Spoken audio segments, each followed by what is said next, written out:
Thank you for inviting me, Jim.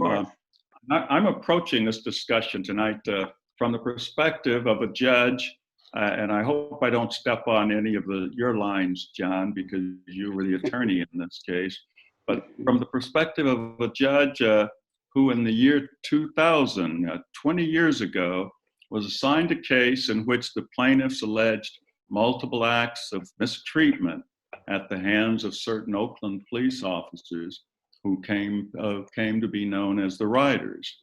And there were 119 members in this class action, and they variously alleged that they had been kidnapped, or that evidence was planted on them, or that evidence was planted in their homes, or that their doors had been kicked in, they had been beaten, et cetera, et cetera, et cetera.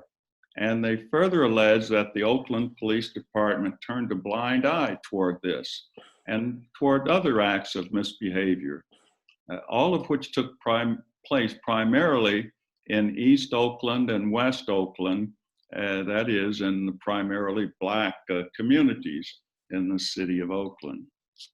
Now, fairly early on, the parties said that the prospects looked fairly good for settlement and asked me not to push them toward trial too fast, give them a chance to settle. And I agreed to that, and it made a lot of sense. And it was my practice to do that.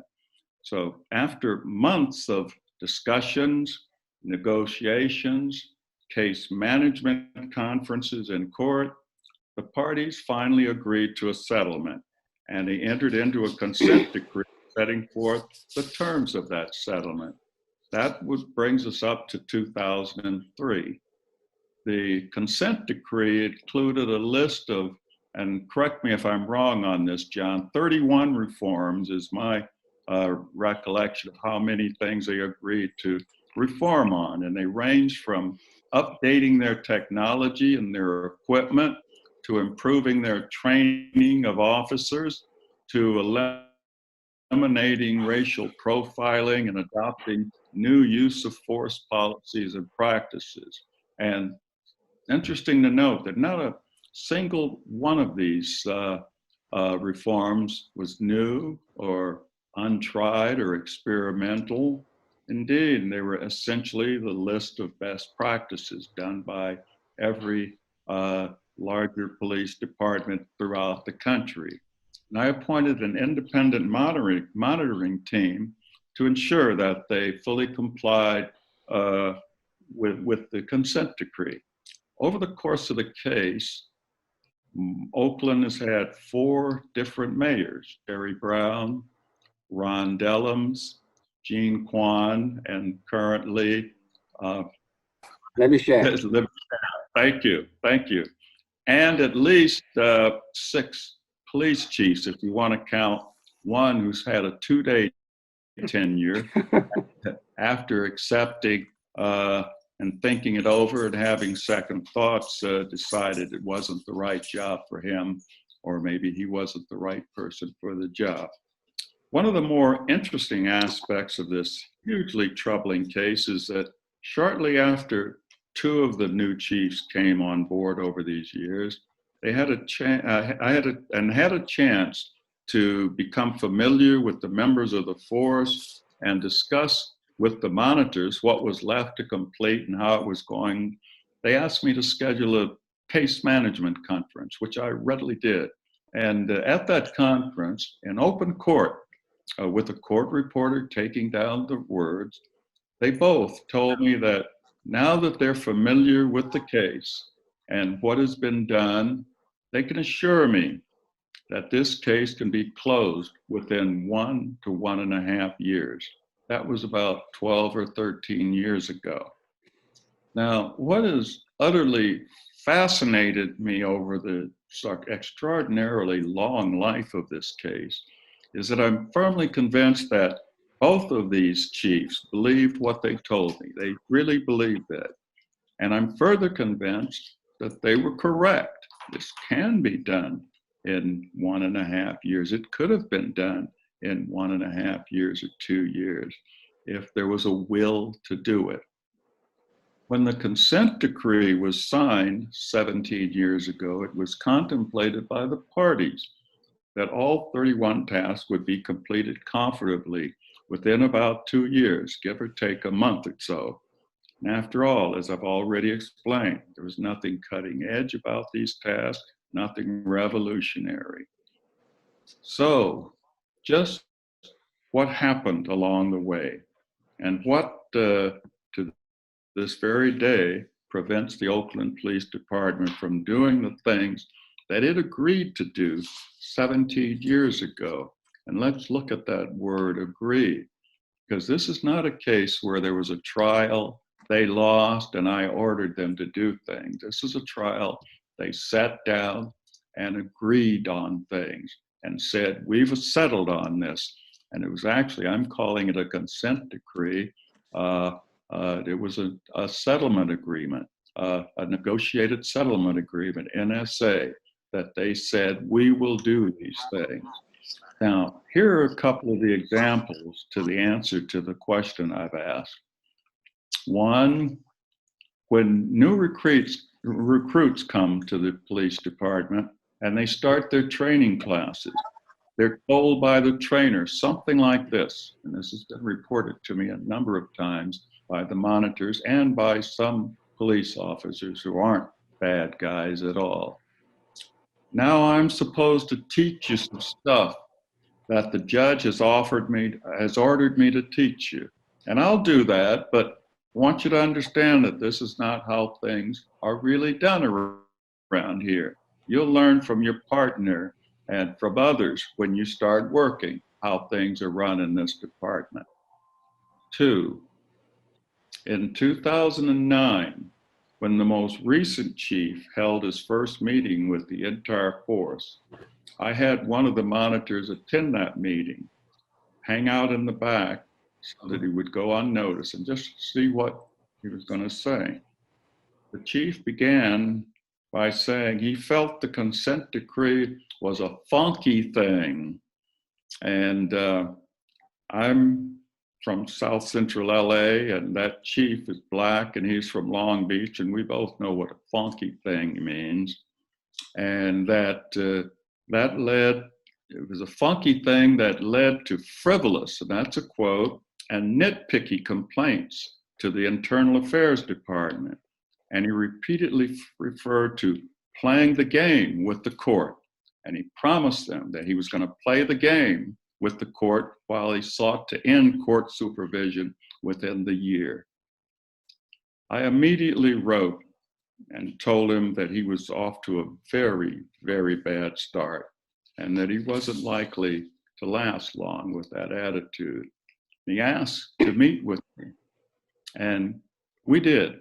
So I arranged a meeting at my home, and I did it at the home because it was convenient, because Dan Lindheim, who was a former Oakland city manager and also a former policy director for Mayor Ron Dellums, and he was also my former next door neighbor. And he wanted to sit in on this important meeting and mediate it, or he didn't know what was going to happen. But he wanted to be in on it and help in any way he could.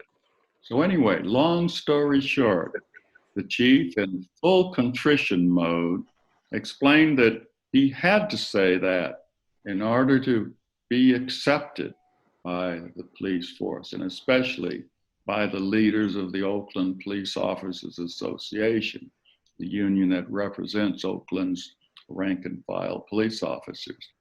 Now, my 10 minutes are just about up, but let me sum it up briefly. All of these experiences that I've had in this case for 20 years, and many, many more that I may refer to when we begin our discussion and question and answer session, they've convinced me that the Oakland Police Department, and indeed that most of the other police departments around the country that are having trouble complying, simply don't want to change. The will is not there to change. They especially don't want to be told by a federal judge like myself, who knows little or nothing in their mind about the day-to-day hazards of policing, They don't want to be told how to do their dangerous job.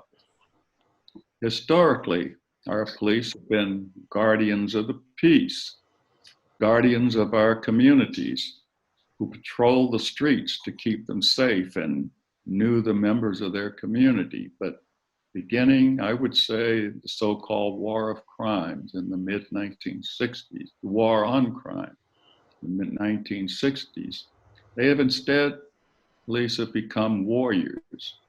They've become warriors with battle armor. They've become warriors with tanks. They've become warriors with assault weapons. They've become warriors with shields. Really not much different from our military forces. And with the political clout that they have amassed, the huge political clout that they've amassed over the years through their very strong, well-organized police unions, I believe it's going to take a significant systemic and structural changes, plural, to make a difference in our presently deeply embedded, deeply divided culture. And until we do that, until we get to that point, I'd like to quote something I read recently, where police referred to as bad apples, and the speaker was corrected and said, no, it's not a matter of bad apples, it's a bad orchard. It has to start in the orchard and clean from the inside. And until we do that, they'll continue, in my view, playing the game with the court, playing the game of compliance, playing it with the court, playing it with the citizenry that they have sworn to protect and serve.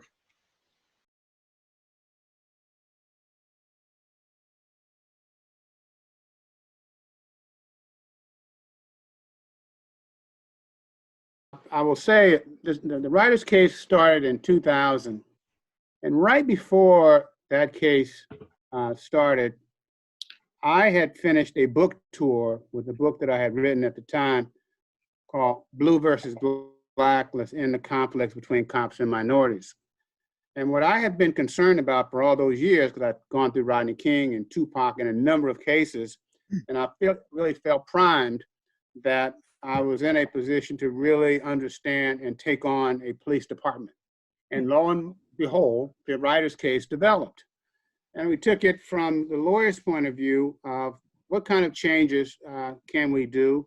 Fortunately, we were able to reach some accord early with our experts and their experts to really identify that there were systemic issues within this department that needed to be addressed. I had tried earlier with crowd control policies with the department. I had some force issues before, but I had not had the whole gamut from beginning to end in terms of what police officers do to individuals and how they in fact screw up people's lives when they have ill intent.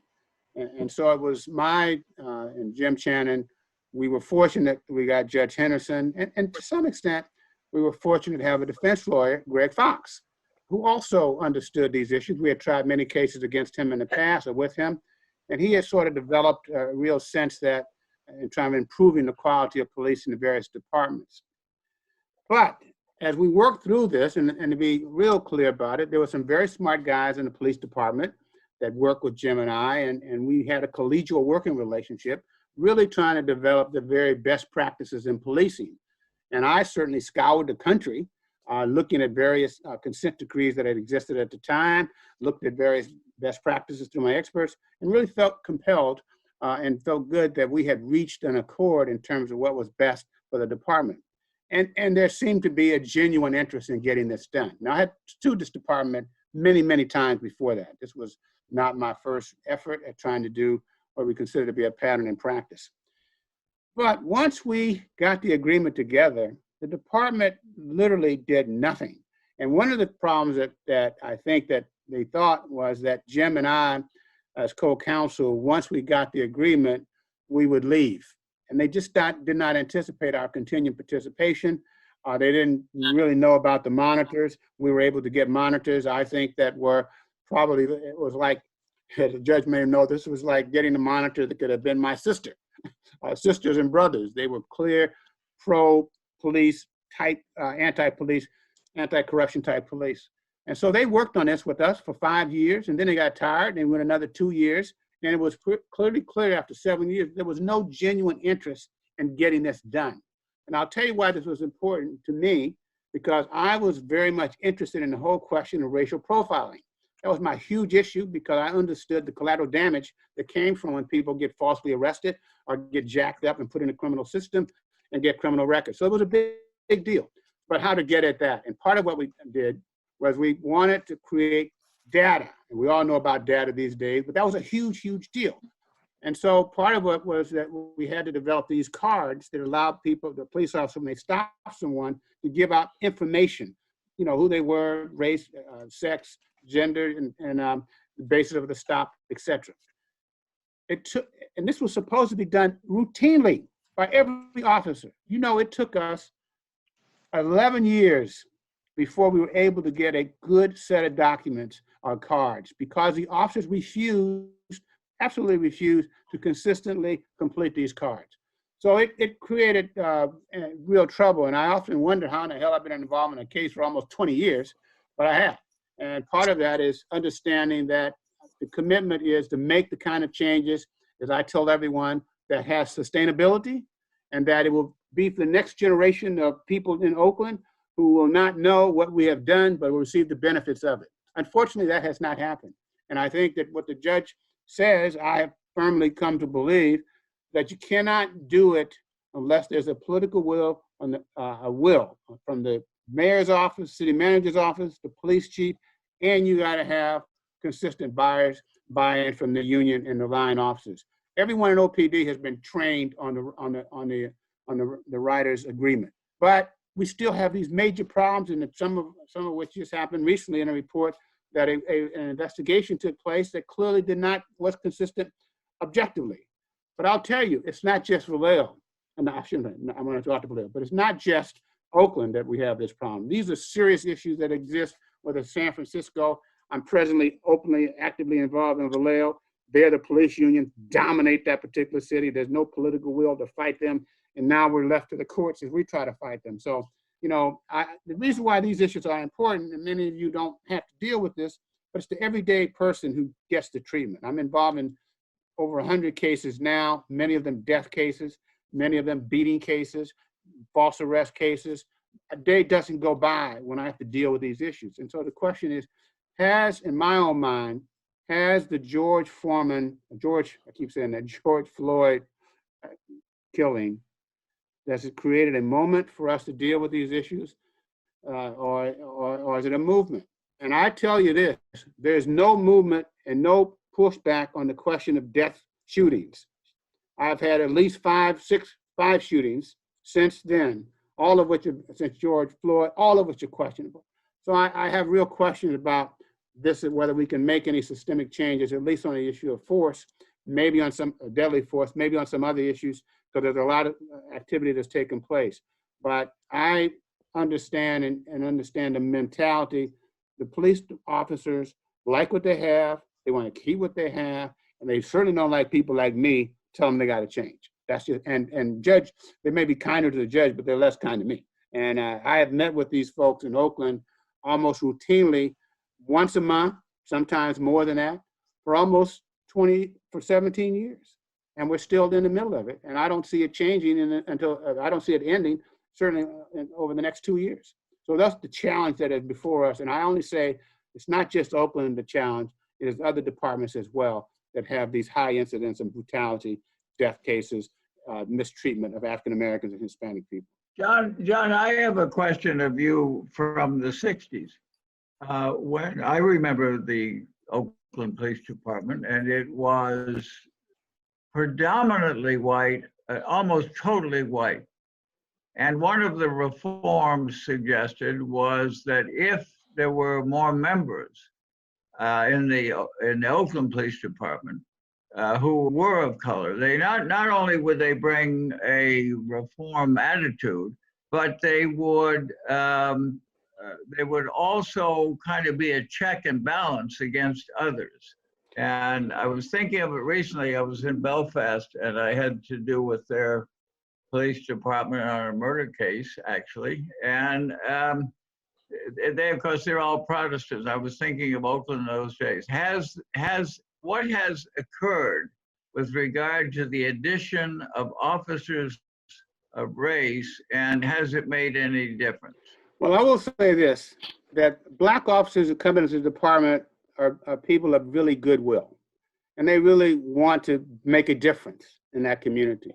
But I'm going to tell you, the culture of the department is so powerful that it restrains them, it controls them, and they don't act as honest brokers when they could. They may not do it themselves. I haven't had many police shootings with African-American men, or I don't have very many beatings, but I've had some. But because of the culture and the desire to stay in the department and move up, decisions are made that are consistent with holding everyone together. And I'll give you a classic example. Yesterday, the Monitor, in this case, issued a report of a shooting, a case that I've been involved in. And one of the things he said was that there was an executive board review, and the judge would know this. An executive board review is the top level of that of investigation in a police shooting. Well, what happened here is that most of the officers on that group, just about all of them, said it was a legitimate shooting. The one person who did not was the chairman. And he tried and offered all kinds of explanations as to, and reasoning and analysis as to why it was a bad shooting. At the end of the day, he voted that it was a good shooting. And he did so because the pressures from the chief and other people in that department was so much that his career, he thought, was on the line. And that, I think, is not uncommon as I look at what I see in Black officers in the department down through. I want to recognize Diane Amon, who, Diane, you're in Georgia, is that true? And this is, of course, the cafe has enormous national ambitions, as you all know. Absolutely. And my daughter Amy was on last time from Minnesota. And so we're just creeping around the country and bringing our wisdom to everybody. It's so nice to have you with us. You were with us years and years ago in the early days. That's right. Well, thank you. And it's good to see so many familiar faces. Yeah. I am indeed, much to my continued surprise, in Georgia. I've been here for about 9 years, and I am not in Atlanta. I'm in Athens, which is about an hour's drive where the university is. And you're teaching there, I take it? You're teaching at the law school? Yes, I teach both domestic and international criminal justice for the most part. A little bit of constitutional law. Well, welcome to you. Judge Cordell.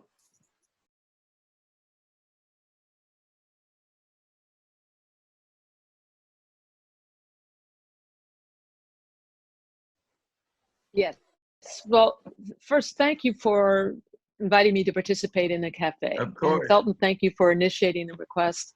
And I just want you to know that Felton and John and Jim, you're my heroes, and you're my heroes because of the thing you have in common is that you're all three of you are courageous, and it's courageous people that are going to make the difference and are making the difference for all of us. So what I want to do is just take 8 minutes, and I want to talk about three things. A really, really short history of policing in America, then the culture of policing. I want to address it a little more than has been said. And then finally, I want to talk about the law of policing. And I think I can do it all in 8 minutes. So the first modern police force was created in 1829 in London by Sir Robert Peel. And his British police force began with 3,000 officers. They wore blue uniforms to distinguish them from the red uniforms worn by the British military. Some 25 years later, across the Atlantic, New York City was the first in America to have a modern style department modeled on the British department with 800 officers, and followed shortly thereafter in Boston, then in Philadelphia. And today there are 18,000 police agencies in the United States. America's early police departments patrolled unarmed and wore no uniforms. and they were required to live in the wards that they patrolled. And in some neighborhoods, officers ran soup kitchens, and the homeless were allowed, it was very common for the homeless to be allowed to sleep in police stations. So police were more service agencies than law enforcement agencies. So it was a police chief in Berkeley, California, who turned policing in America from a paternalistic, service-oriented job into a profession.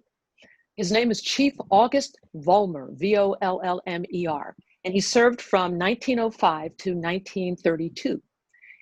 Chief Vollmer detested community policing, the whole notion of providing service. And he's the one that pioneered the use of police radios, squad cars, bicycles, lie detector tests, and crime labs. Policing's focus became a profession dedicated to crime control. The crime control focus isolated officers from the residents of the communities they patrolled and has limited their interactions with people to traffic stops and interrogations about crimes. So the optics of intimidating patrol cars riding through neighborhoods has created the perception of police as a hostile occupying force in communities, especially in communities of color, and perceptions that have become a reality in America. Part 2, police culture. Within a police department, culture eats policy for breakfast. You can have a perfectly worded policy, but it's meaningless if it just exists on paper. Those were the words of J. Scott Thompson, a former police chief of Camden, New Jersey. A strong union and a strong union leader creates the culture of a department. And that's a problem because police unions almost uniformly oppose reform efforts. Example, in 2019, the officer who shot and killed Philandro Castile during a routine traffic stop in St. Paul, Minnesota, had attended a warrior-type seminar. The chief then, after the shooting and the killing of Castile, told all of his officers that if any of them were to attend these warrior-type trainings, they would be disciplined. The union president, Bob Kroll, immediately responded by offering the warrior training free for the officers. And that same union president defended the officers who killed George Floyd and lashed out at protesters, calling them a terrorist movement.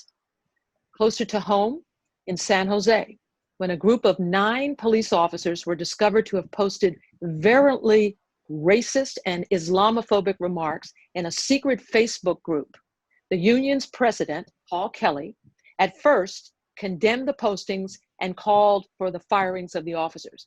But shortly thereafter, when the rank and file turned against him, he did a 180 and defended their actions.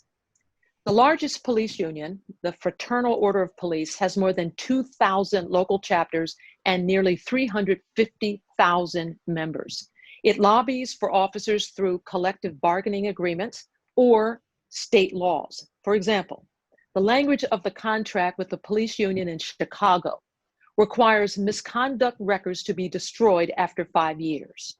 In Cleveland, it's 2 years. In California, it's 6 years. In no other profession are misconduct records permitted to be destroyed.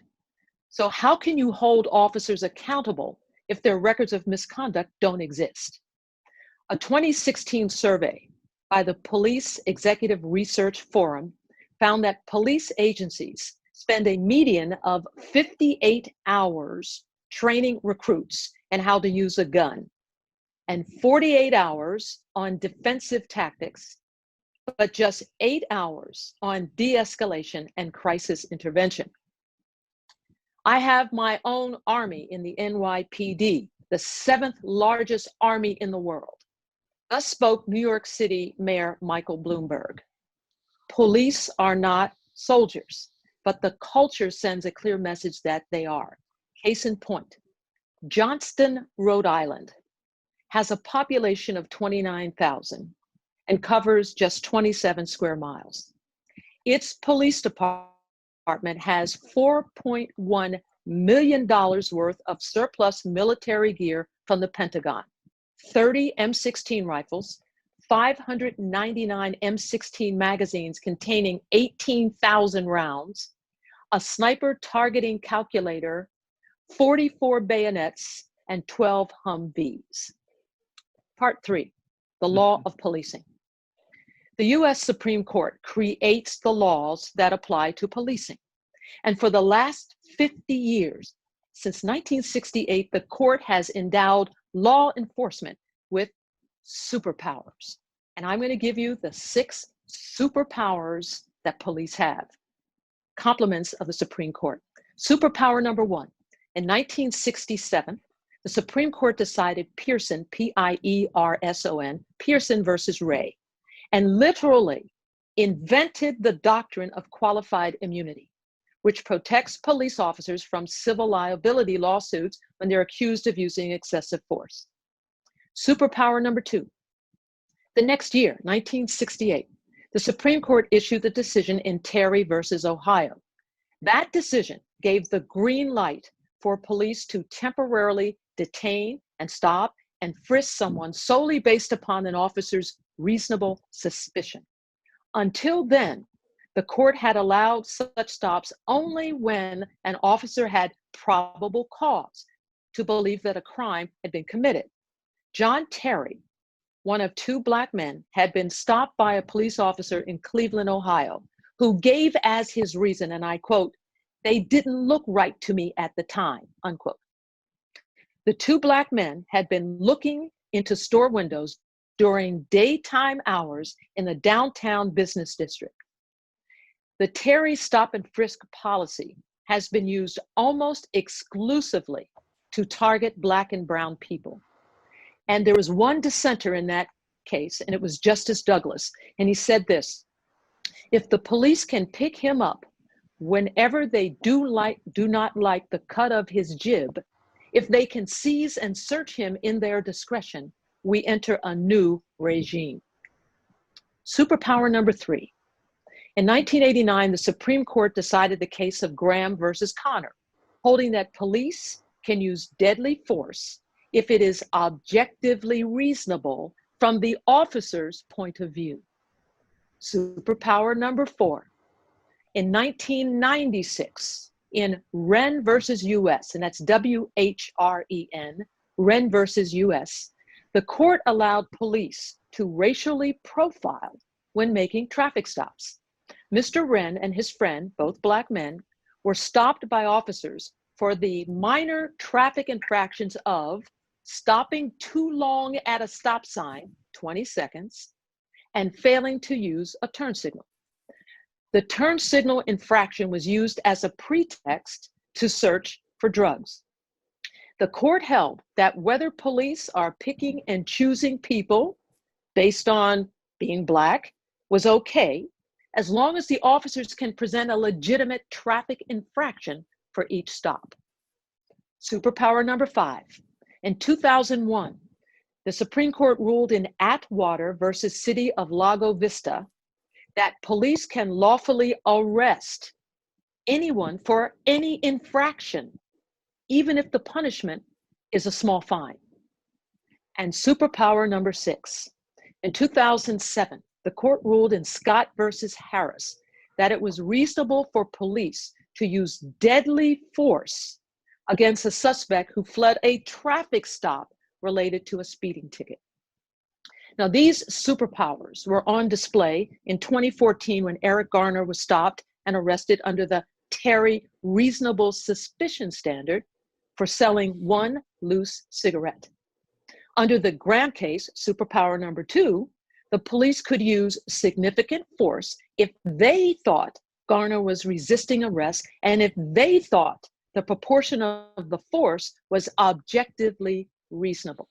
So as a result, Officer Pantaleo, who used a chokehold that killed Eric Garner, has never been charged with a crime. The end. Well, that was fantastic.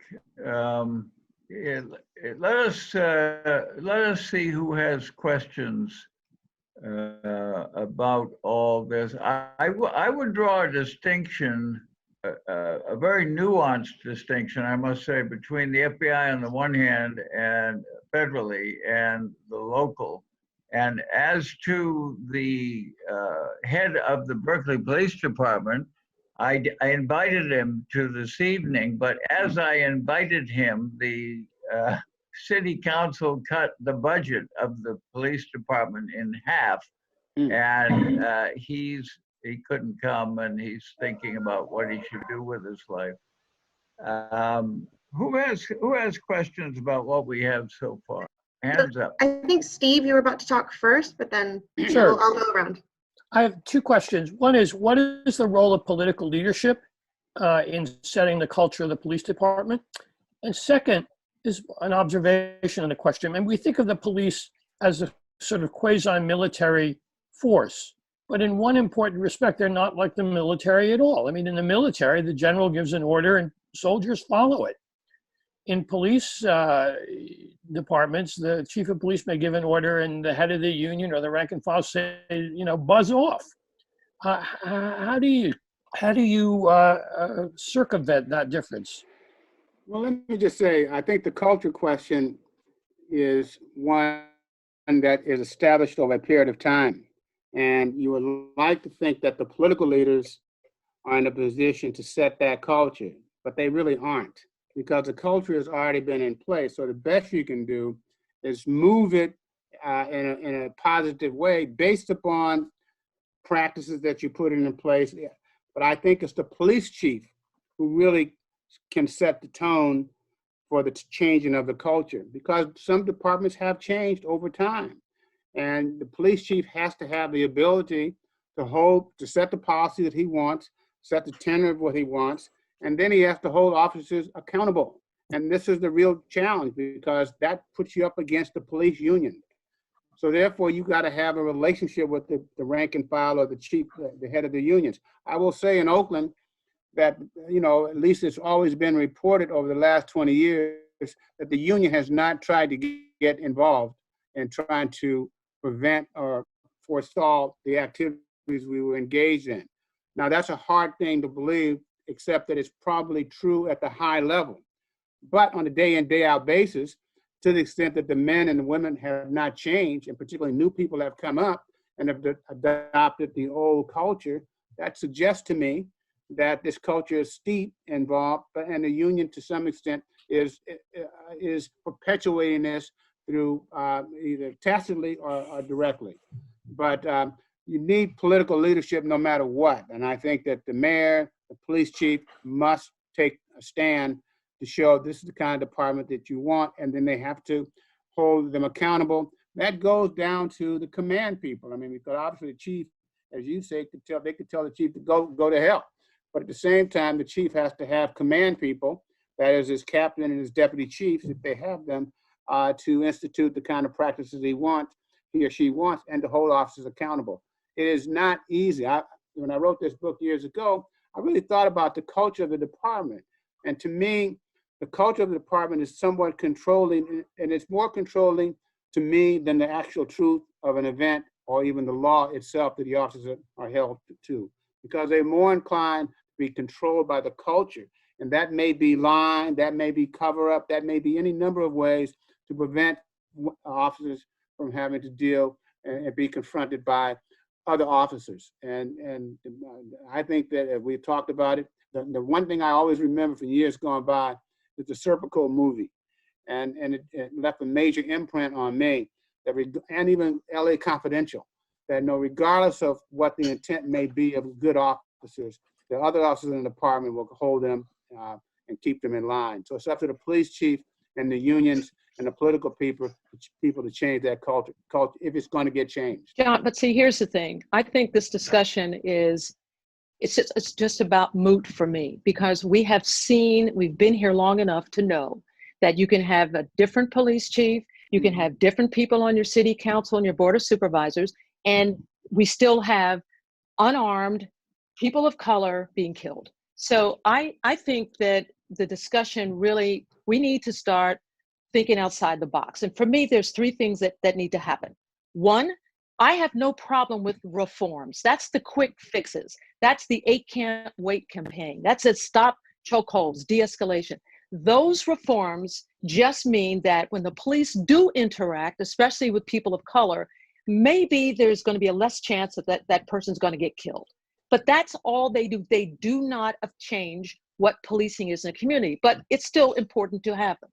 And that means also independent civilian oversight of the police. So that's the reform. But then there's a second one, which is redirect, and that's redirect money, which is what they're doing in Berkeley, they're doing in other cities around the country. Take the money out of these huge police budgets, redirect them to social services. Still, you still are left with the problem, which is the police department itself and the culture. And that is the third, which is reimagine. So you reform, you can redirect, but you need to reimagine. So where has this happened? So it's happened in Camden, New Jersey, which had the highest murder rate and the lowest solve rate for murders, 16%. So and the federal courts got involved. There was all kinds of orders being issued to the Camden Police Department. So what they ended up doing in Camden was they fired everyone, including the chief. So with everyone fired, there was no more police union. There was no more police contract, the union contract. Everyone was fired. And the police department in Camden began again, and you had to reapply. So if you were an officer in the Camden Police Department and you wanted to stay, you had to reapply, but only if you bought into the new model.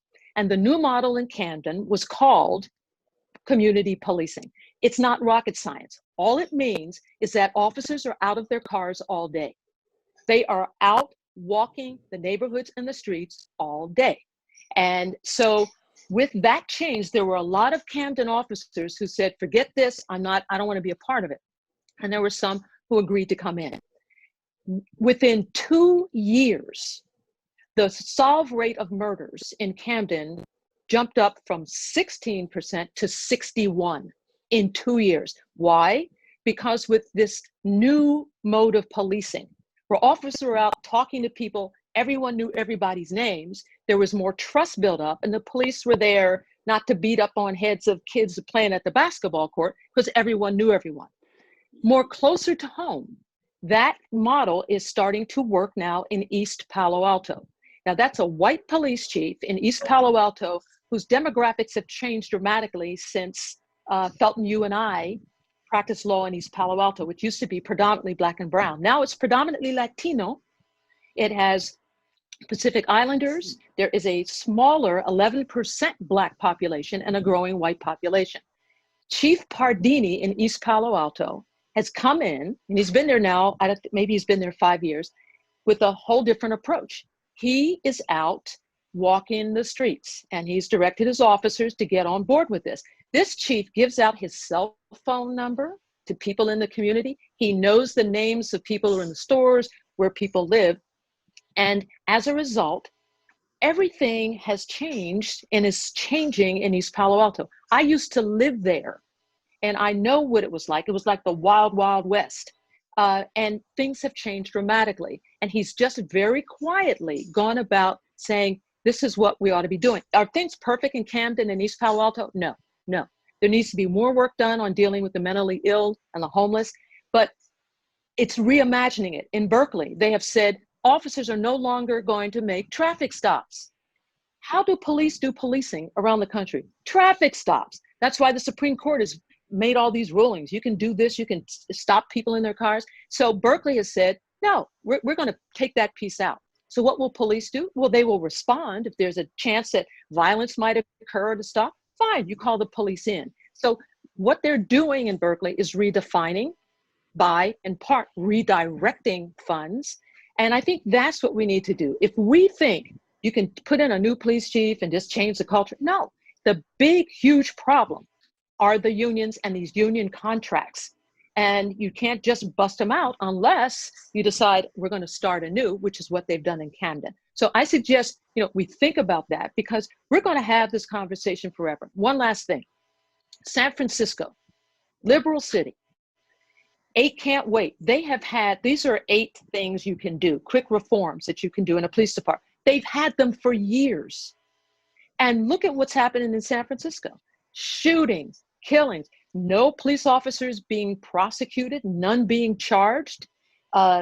They've had all kinds of the texting scandal, which was racist texting, didn't change a thing. So I encourage us to really think about the outside the box and reimagine what policing should be in America. You know, I would say follow up on this. I don't want to leave the impression that no progress has occurred in Oakland, because that's just not true.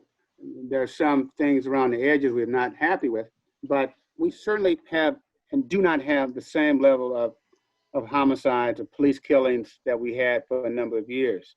There's only been one maybe in the last 3 or 4 years. That is huge. The other big issue for me was people being stopped, the racial profiling. And what we've seen there is the numbers of African Americans and everyone else being stopped by the police has gone down tremendously. And that's been extraordinarily important, because those are situations where people are not in the criminal justice system who ought not be there. We don't have, there's been a lot of effort and work around how to handle the mentally impaired.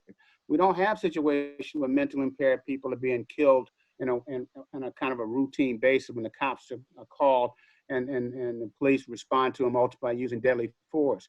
So I think that even though and there are other situations that we've been involved in. One of my big issues that have been uncovered, and I think it goes back to Jim's question about police officers, Black police officers. Well, one of the things I've uncovered in part of this work is that Black police officers are discriminated against in issues of who gets punished or not, who gets received complaints against them. This is something that came about as we worked through the case. We realized that I was able to determine that, hey, we need to look at what's going on internally, and this goes to the issue of why Black officers do not speak up, because they in fact find their careers called into questions through punishment of charges of different kinds. And so there's a lot of different nuances here, but I do think it has helped that it's been on the federal monitoring. It's helped that we've had a federal judge who understood those issues. We have Judge Orrick now. It's also a help that we've had plaintiff counsel who has stayed involved. There are issues that are there, and we think about, I think what Doris has said, look, some of these areas are not panaceas. Nobody really knows the answers per se, because it's all a work in progress. But I'm going to tell you, community policing has and was tried a number of years ago before we did the Riders case, and it was unsuccessful. Because number one, the officers didn't want to go there, you know, and then number two, when they went there, they ultimately became just another drug task force. They were spying on the people, so the people lost confidence in them.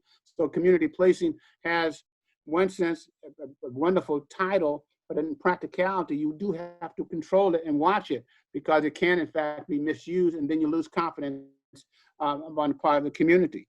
The other thing that I think that's going on here, and I think Doris has been closely involved, and that is the effectiveness or not of community review boards. I was involved in the very first one that happened many, many years ago from a police shooting I was involved in.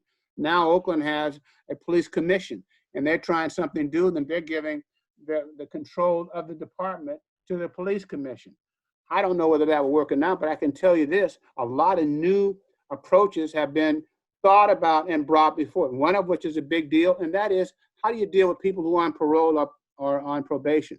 Historically, the police would just stop these people. If they knew that a person was on parole or probation, they got stopped automatically.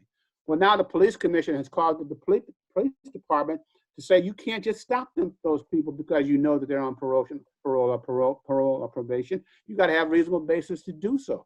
So, and these kind of areas are going all the time. I've been up in Sacramento where we had issues about racial profiling in terms of jaywalking. And we got the department to start looking at how do you deal with those issues. So all I'm really saying is that there's no panacea. I think Doris is right. There are different ways you have to look at these things.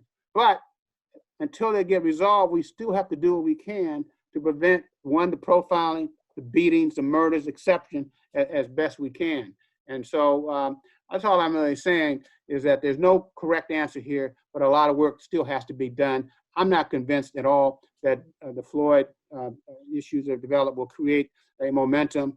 I think the work, those of us who are still involved in it, will still have to deal with this on a day in, day out basis if you want to bring about protection to the community that's involved. You know, I'll tell you one last point. Yeah, I wish that the panelists would address the role of rules of engagement. And I'll give you 3 brief examples. One, going back to the 70s, I have a memory, I couldn't find it, that rules of engagement became a subject of reform. And the one that I remember was that you could not shoot, certain communities adopted this, you could not shoot someone who was running away unless they presented a clear and present danger to other people. So you couldn't shoot somebody as they're departing. It's limited, but at least it was Tennessee ruled. versus Garner.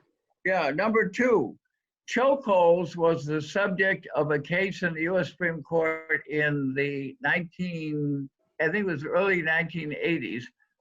And the Supreme Court muddled it up and declared it to be sort of moot because LA wasn't using them anymore and all of that. And the chokehold seems to me unnecessary. And you could have a police department that would say it is. And the third one really has to do with the question of back to shooting. In the Woods case, Woods had a knife. He didn't have a gun. That's the first thing. That means the danger to the policeman is less. It's not eliminated, but it's less than if he has a gun.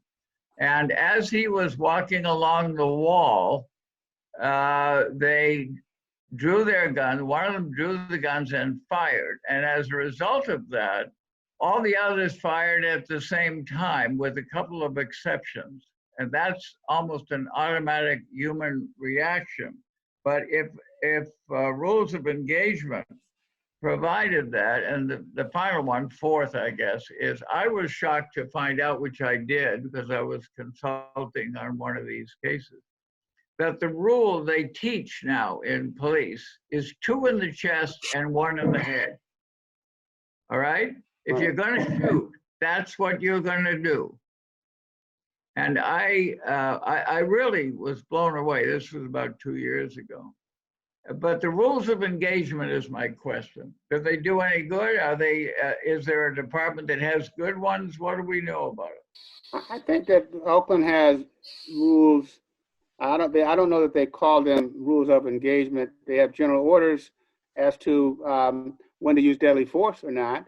And, you know, that, like, for example, there was a time that when a person was running and you run behind they run behind something you can't see, or they jump a fence and you go in the backyard, they have to stop. There was a time they would follow them in and shoot them. But I think that it's the general orders that they do exist. The Tennessee versus Garner, I think that's pretty common. I do think that they will shoot multiple times. I don't know if I'd say rules of engagement says 2 in the chest and 1 in the head. I do know that it's to the chest, you know, to stop the threat, and you shoot as often as you can to stop the threat. There's always an issue how many shots and stuff like that, but I think that's not uncommon. I think the rules themselves are applied, and that if they applied rightly, then it's probably not a problem. But often they're not. Yeah, that is the problem. So yeah. Okay. Regardless, I always say, regardless of the training, officers don't always follow their training. They panic. They get situations. Their adrenaline gets going, and I don't think they think. They react. Okay. So, Sam Miller. This is Sam. My questions are: is there any realistic hope of changing for the good? Letting people do questions. There's a lot of people on this. Through federal law, Yeah. and if not federal, through the court or Congress. What about state law changes? Well, what happened to the rule that the police officer had to live in the community where they work, and would that be helpful? So those are my questions. Let me just jump in on real quickly. There was no rule that officers had to live in the communities. It's all based on union contracts. And over the years, back in the day, they did, but over the years that has changed. And particularly if you look at, I live in Palo Alto, it's the 5th wealthiest city in the country. police officers can't afford to live in the community here in Palo Alto. The second one, the first question you asked, what do? We have these laws on policing. I think the most effective way, there are two. One are state laws. And the person who has taken a lead in California in trying to bring more transparency and more safety to the public in policing is Nancy Skinner, state senator from in Berkeley. She has proposed a number of laws. Some have passed already, some legislation that directly deals with bringing transparency to policing.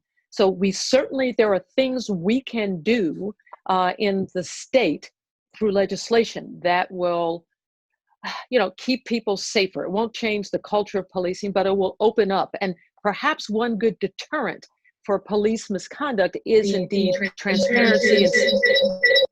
There has been the sunshine. follow up on that is Nancy Skinner, the past legislation, have really looked at this whole question of what level of mental state must an officer have. And we know under the federal rules that has been articulated, it's Graham versus Connors. Oh boy. Can you hear me? Yeah. Yes. Graham versus Connor that has a reasonable standard. But what has happened now is that there's this whole question that they have to ask the question, even if it's reasonable, the question, was it necessary? And this is a very important step because it means just because you can do it don't mean you should do it. And so that is working its way back down through the training that officers have to engage in. And I think it's very important. It also means that you now get to look more closely at the tactics. What were the tactics that were employed in order to put you into a shoot, don't shoot situation? Because on the split second that you shoot, you may have had to shoot. But the question is, did you put yourself in that position where you then had to shoot? Did you create your own circumstances? And now that is something that has to be taught. And I think if that's taught to other officers, that you very well may have a situation where officers learn over time that you can't create a conflict and shoot your way out of it and then think you're going to be protected. And that, I think, is part of the new observations that are being made. And I think Nancy Skinner and some of the others in the state legislature are working at that kind of issue. Okay, next question. So David Bigelason? Jim Brosnahan, you brought up what I perceive to be a distinction between the FBI and local police. That's not been my observation. I think that there are just as many problems with the federal law enforcement as there are in local. I look back to the COINTELPRO program, which was official. I look back at the way that the FBI did everything they possibly could to break the Black Panthers up, and many, many, many other things. So I think that we would like to believe that the FBI is much, much better than the bad local police, but my observation has not. It depends. I think it depends in defense of my thought, which is nuanced. If you're talking about drug agents, they're crazy. They're insane. They break down doors. They don't care. And that's always been true. If you're talking about a time, it depends on the time. But there was a time in the FBI, this is a long time ago, when it was run, if it was not a political case. You mentioned a political, all bets are off if it was a political case to the FBI. But if it was a bank robbery they were investigating, they were disciplined. And I'm talking about my time as a prosecutor. And it's an important lesson. If they made a mistake, one agent dropped his identification into the Mississippi River and he was transferred to Alaska. They had control over agents. And that's what's missing. That's the big thing that's missing here. Okay, next question. Joe Groden. Yes, I have an observation and a question. My observation is that to some extent, changes are a matter of state law rather than federal law. The doctrine of qualified immunity is, after all, a federal constitutional interpretation without foundation. It is not part of California law. John has mentioned the revision of the law with respect to the state of mind of the police officer, insisting upon necessity rather than reasonableness. And so there are things that can be done at the state level. But I interpret what Felton is saying, what Judge Cordell is saying, and what John Burris is saying, is that we're not likely to get very far unless we can make significant structural changes. And my question is, what as a practical matter does that entail? Does it entail, do we have to fire the police force and replace them? And if not, what kind of structural changes need to be made and how can they be made? I think that is a soul-searching question, because we all talk about right now during this period of time of thinking through whether or not recognizing and talk about structural racism that exists at various levels in various institutions. And I don't see how we get to any of that without somebody giving up something. And because there's systems in place, and systems in place will not change easily. I think that as I looked at Camden, because I'm close to the city and the people of Philadelphia, that I recognize that if you want to start over, the question is, how do you get to start over? I mean, what do you do with all the people who are there now? And I just don't see how that happens easily, although I recognize that if we just taking baby steps along the way, that maybe we can prevent this or we can maybe prevent that, but I don't know that we bring about significant change. For example, I'm looking at this whole question about African Americans being discriminated within a department. But what if we even that up? And so now a black officer comes in and he knows that he's not going to get discriminated. He has to stand on his own merits. Is that a structural change or not? I mean, I view that as a fair thing that should take place. I don't know if it's structural or not. I To think me, structural makes. I think Go on. someone like a Felton could do it. So I really believe that if a federal court decided, you know what, I'm going to have oversight over this department, I think a federal judge could indeed say, this culture, given this history in this department, is never going to change because, and one specific reason, because the union contract, the union attitude is, as Felton said, when he had his monitors go in and just listen to what was going on when they weren't before the judge, they never intended to change. So I think that a federal judge could say, given all of that and make all these factual findings and have the quotes from all these people who are basically saying, we're dead set against anything you order, I think a federal judge could say, fine, you're all fired, you're done. And we'll do it in a phase. I'm not saying just abruptly, all of a sudden there's no policing, say in the city of Berkeley or Vallejo, but to say, this is how this is going to work. You are all fired. We're going to change the structure. And before that, you bring in somebody, I don't know, like a Jennifer Eberhardt, who understands about bias in policing, who scopes it out and the judge has this plan and says, this is what's going to happen. And I think a federal judge with a consent decree to work with has not only the authority to do it, but again, it would take judicial courage to say, we're just going to upend this. This culture is done. And bringing in the new approach and a new way of doing things. Again, I'm not just saying overnight, but I really think it could happen. And that's when the courts and judicial authority becomes so important. Let me tell you that we gave significant, and Felton knows this, significant thought to have, because we were not getting the results we wanted with the case, that we contemplated having the judge take over the department. And that was a huge, huge deal for everybody, and I'm sure it would have been for the judge too. Because at the end of the day, the judge is not going to run the department. The judge has to get somebody, hire someone else, just like he had to do in in some of the prison cases. So I just thought and think it's a much more challenging position.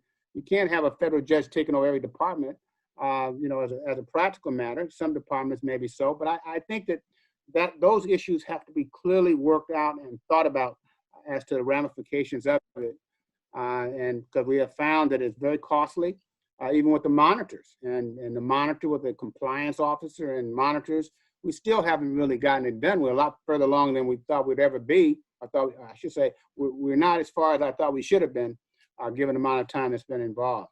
But I think you're right that you need a revisiting of how we do business. But the question is, when you do that, what do you next go to? And I think those issues have not been thought out well, and I think there's a significant reluctance to do that, even by most federal judges. And I think that federal judges can do a lot, and I regret, looking back on my career with this case, that I was so naive at the start, and I didn't really know how powerful the police unions were, and the interaction with the police unions and the mayors, and all of the power there, and I would have done some things differently. But even if I had exerted all the power that I think a federal judge could rightfully exert in this case, it still doesn't reach things. There are several times, as you know, John, that I pressed and I insisted that certain officers be fired and things be done. But, accountability is one of the things that I haven't heard much of here that I think plays an important role. And I don't know whether that's structural or what you call that. But we've had people fired, but through the arbitration process and all the rules that the union has with the city, they go through a process that Joe Groden's committee, to which I'm a member, is working on changing the arbitration rules and all the protections that I think make the arbitration and trying to get to accountability very one-sided in favor of the police. And we need to do some things there, because if there's no accountability for lawyers, if you can steal the client's money and nothing happens, think of the chaos there would be in the legal profession. But within the police, you can kill people, as we're now discussing, and do other things. And in my mind, so many of those cases are clear cut, and yet there's escape holes, there are loopholes, there's protective legislation, there's protective judicial decisions that make it hard to get to them. And that's part of that structure, if you want to call it that I think we just have to find a way to change. May I ask a follow-up question in light of Felton's comments? Assuming, for the sake of discussion, that we all agree that substantial structural change and cultural change is essential, but that we accept that is something that is going to take a lot of work over quite a period of time.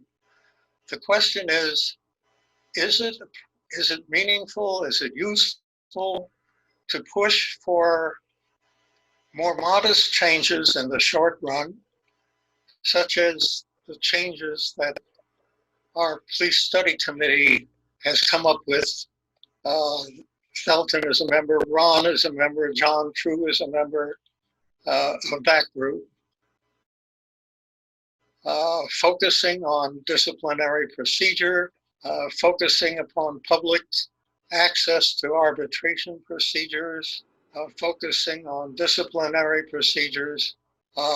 Is it useful to push for those kinds of changes, even though they are modest in nature? Or is that going to get in the way of the more deep-seated changes that are required? Look, I think you have to make changes when you can make changes. Because if you wait indefinitely or you work through some other events, people are going to get hurt. And and they're going to get hurt. And what you're really trying to do, from my point of view, is you're trying to minimize and decrease the number of people who are getting hurt, that is, being killed, falsely arrested, beaten up, etc. And to the extent changes can be made along the way to prevent that from happening, that even though they're not structural, it's a question of looking at what's in effect now and seeing what you can do to correct it now. I think that's absolutely important, because we're still talking about day in, day out what's happening to people. And of course, we want to have the long view. And I think that what we try to do in the Ryder's case is to take a long view about things. But at the same time, we had to deal with what was going on a day in, day out basis. And as a consequence of that, various things did come up. For example, the shooting that the judge is talking about, that person killed 2 people in a very short period of time. And even though the system allowed for us to kick them out, the other part of it was that the arbitration clause and the lightness that was there, that officer came back after killing 2 people, was not prosecuted, and got his job back. That's not uncommon. And I think that goes to the culture that exists in the department as well. Because if officers know that nothing can be done about them in a real way, they're not going to change. They will poo-poo the changes that are being made. But I also think you have to have a long view about it, and that's where the systemic question, structural issues come into play, and we should have smart people thinking about those issues now, recognizing that the fruits of them may be way down the line. But then you'll have other folks who are in fact working on a day in, day out basis. For example, mentally ill people. I come up on those cases with some degree of regularity. It's important for me to prevent that from happening the next time in that particular department. So it's structural, not really.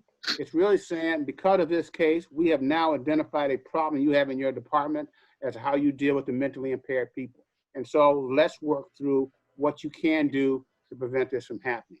To me, that has to occur. Or if you're falsely arrested, what was it about that caused this? And so, or any number of cases that present themselves that have real harm to people.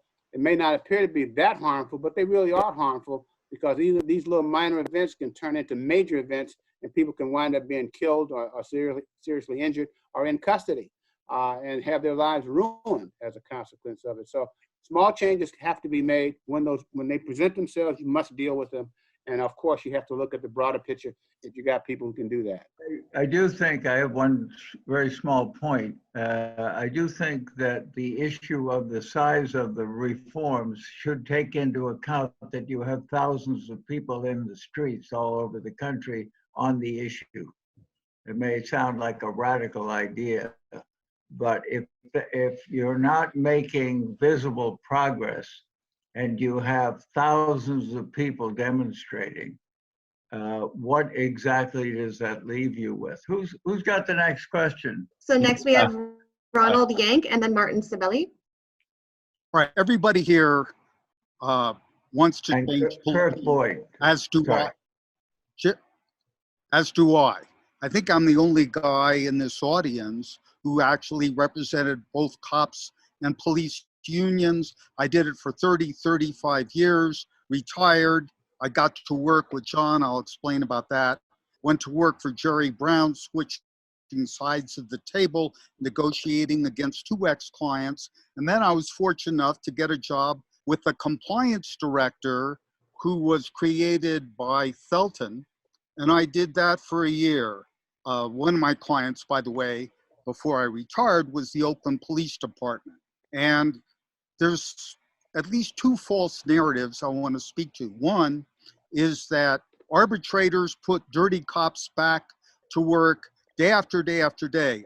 That's not wrong, correct. And a law review article in the Pennsylvania Law Review says that 24% of fired cops got put back to work. Another false narrative, and Judge Cordell, I have no idea where you come up with this. The Judge Cordell said that there's no residency requirements because of police contracts. That's just false. It was either done by a statewide initiative or by a court case. I don't know, and again, I've negotiated tons of MOUs, contracts, and I don't know of one between police unions and management that says no residency requirements. They don't need it because they got it by a court case or an initiative. Everybody agrees that we should be changing police cultures.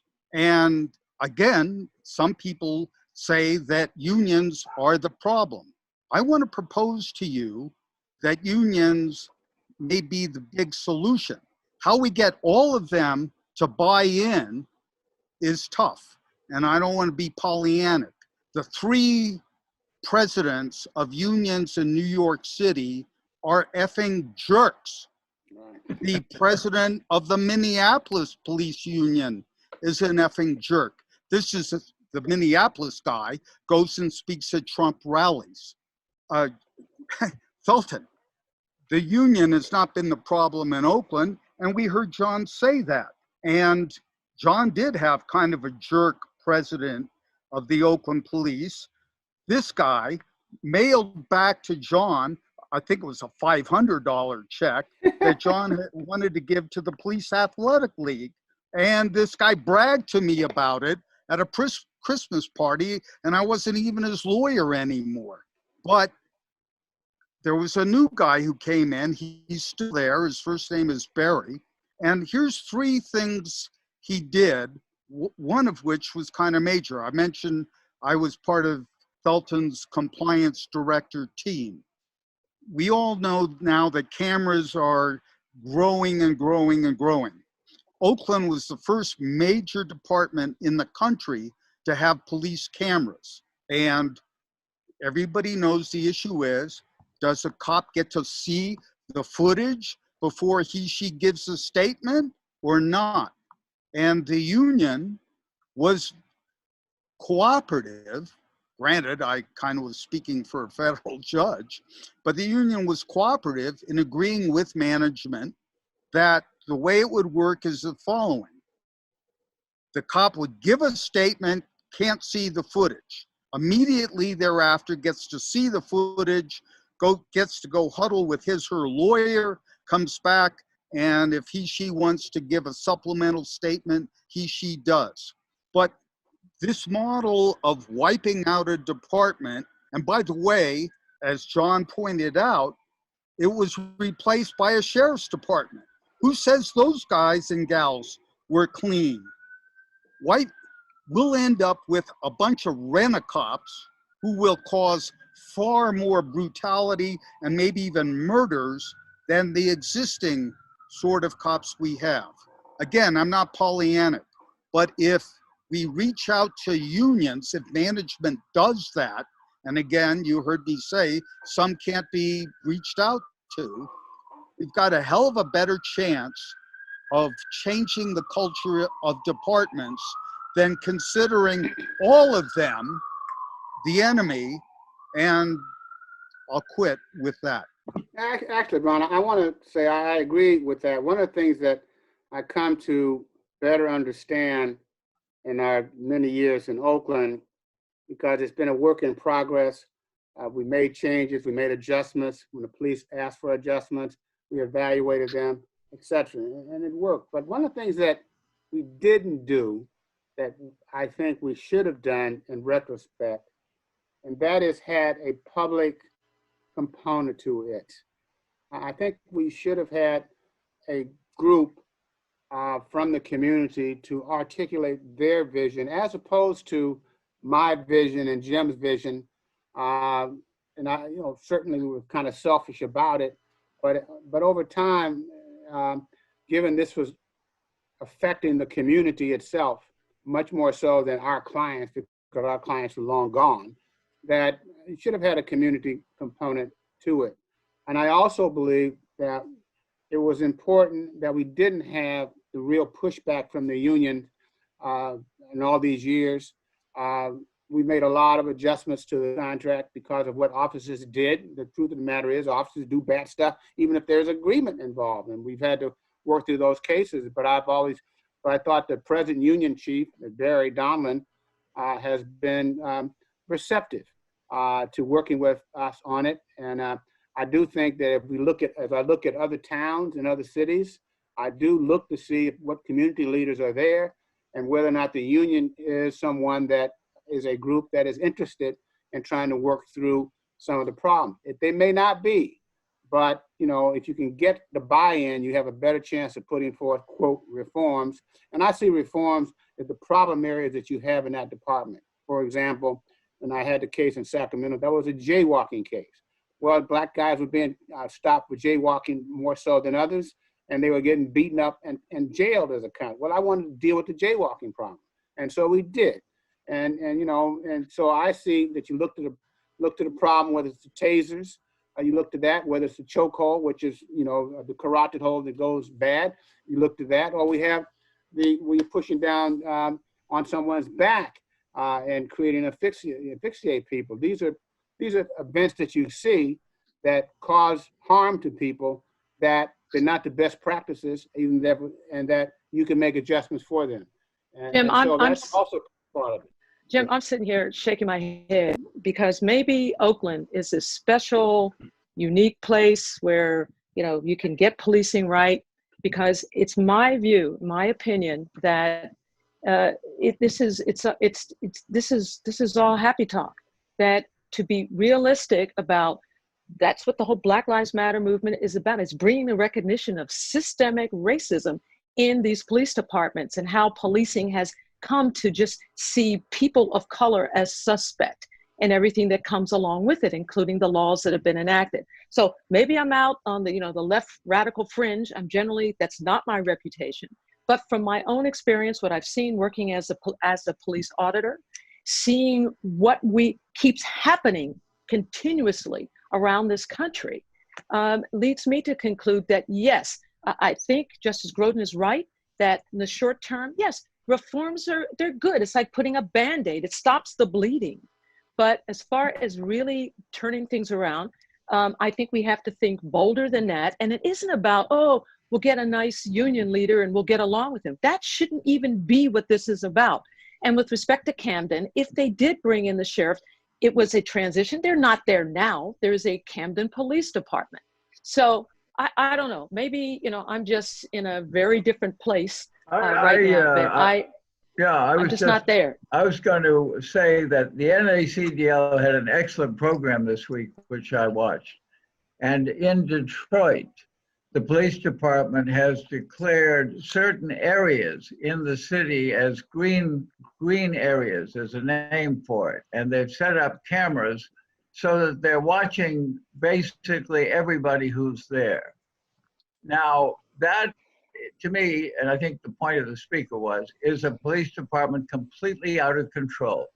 We have not talked about technology, and probably won't get to that tonight, but that, I was impressed by the point made by the speaker this week, that technology has changed the issues, as it has changed everything else in our private lives and so forth, and including Zoom. That has to be dealt with in some way, because that sounded to me like a police state way beyond any reforms that we're talking about here tonight. And it's fun to be a radical, because sometimes it turns out 25 years later it works. Sometimes it doesn't. Next question. We have Martin Sabelli. Thank you. Speaking of terrible technology, right? Yeah. Jim, thank you for bringing up NACDL. I'm going to loop back to that in a couple of seconds. First, it's terrific to be on with three such courageous people. All three of you, thank you for what you've done. I'm hoping there's a role for cowards like me in the change movement. And I got to say, the 8.5 minutes that Judge Cordell gave were probably the 8.5 most informative minutes that I've ever sat through in terms of being concise. And so thank you for those. I am president-elect of NACDL. And the only reason I bring that up, there's a reason I'm going to bring that up with Felton in a little while. But the reason I bring it up now is that we authored a report last year that was something I was very, very interested in. And that is the trial penalty. And it has to do with the disappearance of trials in the United States, the virtual extinction of trials. So I think one of the things that's going on here is that police misconduct is very easily swept under the carpet, because there is very little transparency along with the concept of accountability that I can't remember who mentioned it. I think Felton mentioned it. But transparency and accountability are buried under the fact that we don't have trials the way the framers contemplated. So police misconduct, particularly in cases involving mandatory minimum heavy sentences, which are disproportionately focused on people of color, those cases just don't go to trial anymore. And I can tell you from personal experience as well as academic experience, lots of police misconduct gets swept under the rug because there is no public light thrown on it. Now, that's a very legalistic perspective. And in a sense, the whole discussion today has, and I say this with care, it has suffered from being a bit legalistic because we're all lawyers and or people who are in the legal community, judges, lawyers, etc. But the reality is that the young people are out on the streets. I think they're going to stay out on the streets. So the notion of reform is terrific.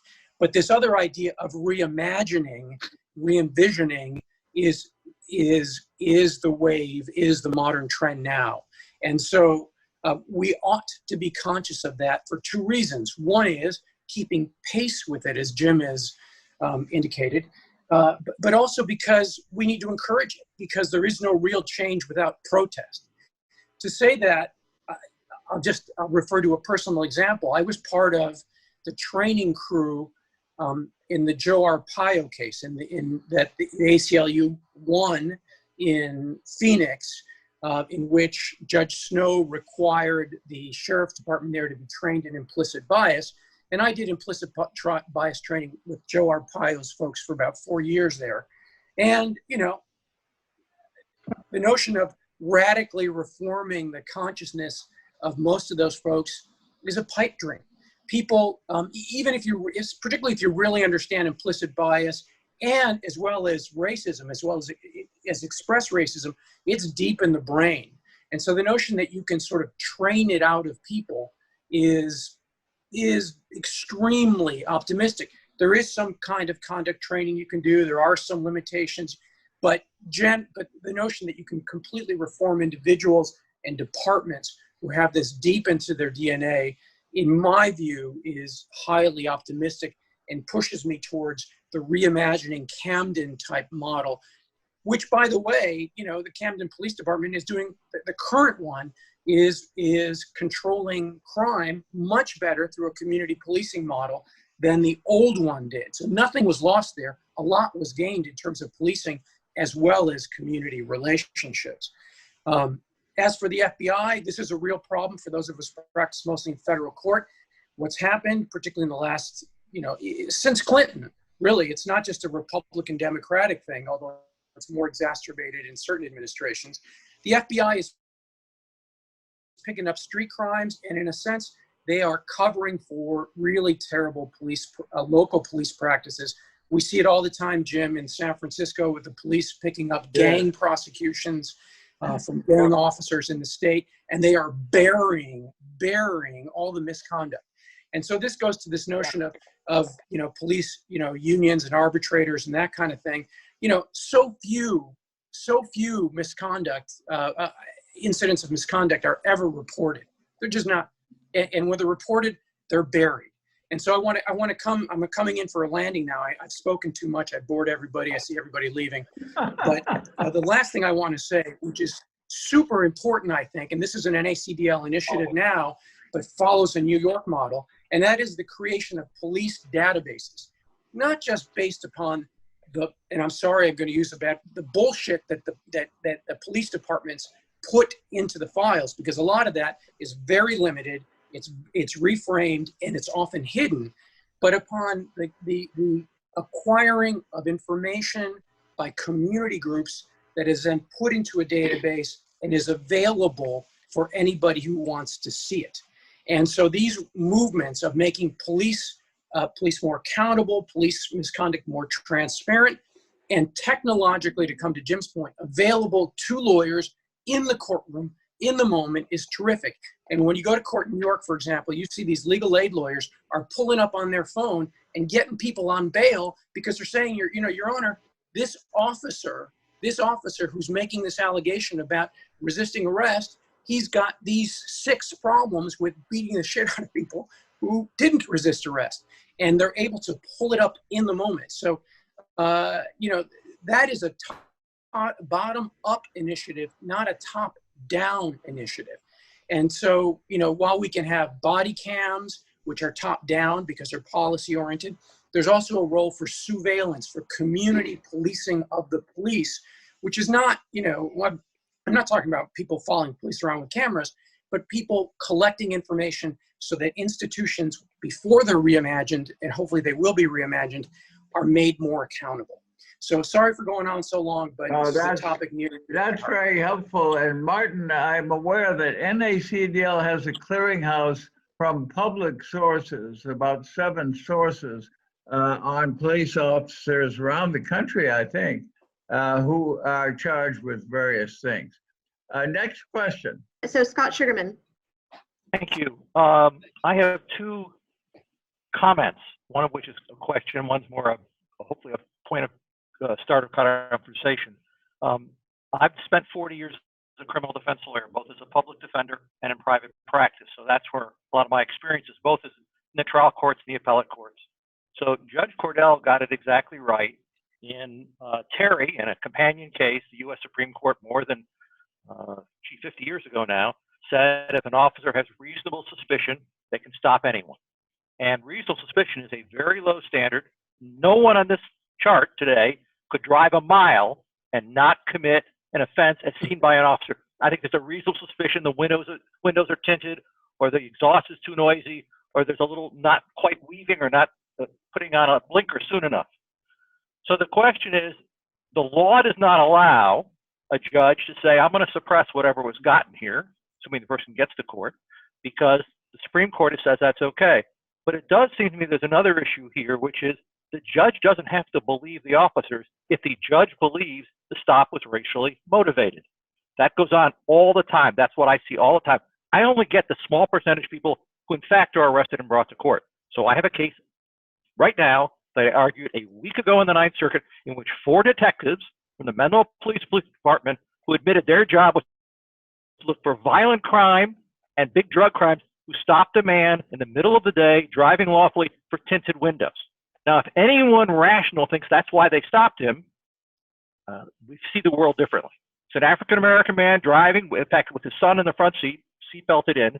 And in fact, there were drugs and a gun in the car. So the judge can't say, you know, they say the windows were tinted. Can you fight that? If the answer is no, but what was the real reason? And therefore, should we believe these people when they tell us what happened because their motivation, in fact, was racially rooted? Now, that's something that lawyers can argue, and it's something judges, in my opinion, can decide. And it happens almost not at all in the 40 years that I've done this. And I have Judge Cordell here as a former judge. I have obviously Judge Henderson here and several other members of the bench. So I'm not pointing at you, but I'm saying in the struggle about what happens, the officers believe they get away with that routinely, and in fact they do. So one question is, should there be more conversation about what happens in the criminal courts when these are made? And the second thing I'd like to ask you to think about, we've talked repeatedly about the culture in policing and the systematic racism in policing. Can that really be separated from the systematic racism in the community? That is the culture in the police department, how they see mostly men of color, although both men and women, because that's the way the culture has seen men and women of color. And that, I don't mean we stop doing one to look at the other, but it seems to me one of the things that the killing of Mr. Floyd has brought out more of it. No, this is so deeply rooted in the community. How much of the culture, whether it be in police unions or in just the culture of a police department, comes from the general culture? And so we have a much more difficult task, which will be a much longer test. I'm not saying don't do things. I'm just wondering about whether you should talk more about this, which is part of what's happening in the street. It's not just what happens to the men and women who are brought into the criminal justice system. It's what happens to many of those who are not arrested, but who are treated in a particular way, and how we are seen over 300 years of history. And I just wanted to, anyways, so when we talked about a lot of this, anyways, sorry. Scott, if I could jump in, talk about just the first part of your question, which dealt with judges making decisions. Were there times when I sat on the bench and knew that this cop was lying? Absolutely. Did I say anything? No. Why didn't I say anything? So part of it was judicial cowardice. A part of it was I didn't know that I really could. And let me tell you that, and that was, I've been off the bench for almost 20 years now. So what has happened since then was the recall of Aaron Persky. And the reason I bring that up is there is judicial fear. So that if judges today, I don't care what color they are, start making decisions by saying, you know what, I've listened to this testimony and I don't buy it. These cops are lying. I will tell you in a heartbeat that if a judge were to do it today, there would be a recall, there'd be something that would happen very, very quickly. And because of social media, it could be potent. So there is this thing now, at least within the state courts, because we have to worry about being reelected if we want to keep our jobs, about how much can we really do. So right now in the legislature, Assemblyman Ash Kalra is pushing a bill called it's either Racial Equality Act or the Racial Justice Act. I'm not sure what it's called. But what it does, it gives judges now the power and authority, if it passes, to question everything from peremptory challenges, because today all a DA needs to do is give a quote unquote race neutral answer for why they kicked off every single Black person in the trial of this Black man. So this law, if it gets enacted, will say to a defense attorney like you, Scott, you can say, look, I believe that peremptory challenge was improper, that it was racially motivated. And this law provides a mechanism by which everything stops right then. A hearing can be held. You can bring in expert witnesses, and it gives the judges remedies like putting the juror back in, or if it's a post-conviction saying the conviction was based on racism, reversing convictions, or even saying to a DA when the issue gets raised that the DA only seems to charge brown and Black people with these offenses, and you have a right then to have a hearing on that and for a judge to have, again, a remedy. So this stuff is happening, Scott, right now to make what the concerns are, finally bringing it up. It's finally bubbling up. But back in the day for state court judges, I really didn't know, quite frankly, that I could. I mean, I knew officers were lying sometimes when he gave me consent and I opened the trunk and there were 10 kilos. They didn't give consent, but there was no forum in which I can't put on witnesses and I can't cross-examine and question if I'm doing a preliminary hearing, for example. So as different from federal judges, lifetime tenure, they can do their thing and they can be courageous and don't have to look over their shoulders when election time comes around. So I think that's the big difference. But I think now we're calling it out. It's being called out. And I'll bring your attention to one last thing. There's a Chief Justice, a Black woman who's the Chief Justice on the Supreme Court of Louisiana. And she recently issued a public statement, a letter it made it public and it's gone viral, where she said, I know that we judges are we're part of the problem of perpetuating racism in the legal system here in Louisiana. And you could put any state you want in it, Scott, right. Any state you want. So I encourage you, it's online, you can read her I will look statement. for it, thank you. It's a beautiful statement. And so, okay, so I'll stop talking. Okay, next. Okay, thank you. First of all, I just want to thank this panel and for having this discussion. It's a real honor just to even be among this group, because I've done a lot of civil rights cases throughout my career and a lot of excessive force work as well. And so it's just wonderful to think about this range. And what the judge talked about, those superpowers, that really struck me. And number one in her superpowers was the qualified immunity. And I have to tell you, I have to make an admission that I argued the qualified immunity case, Saucier versus Katz in the U.S. Supreme Court. And I lost, as you all well know. And with Scalia yelling at me. And it was really clear that what they were trying to do is to create this kind of insulation that qualified immunity is given. When Judge Henderson talks about accountability. That's really what qualified immunity has done. It's eliminated this ability to have accountability. So I have a couple questions in particular about that. The other aside I just wanted to make is that, and it's not just qualified immunity itself, and I'm sure, John, you get this in practice in your cases. As soon as you bring a federal case, and then they move to dismiss on qualified immunity, even if it's completely baseless, the first thing they do once they lose is go up on interlocutory appeal. Right. And I just had a judge, and she was upset. She didn't feel that they had any basis for going up, but didn't have any choice either. Well, I will say that we've had this occur a number of times, and we have in fact filed petitions with the district court and as well as the Ninth Circuit that the appeal is frivolous.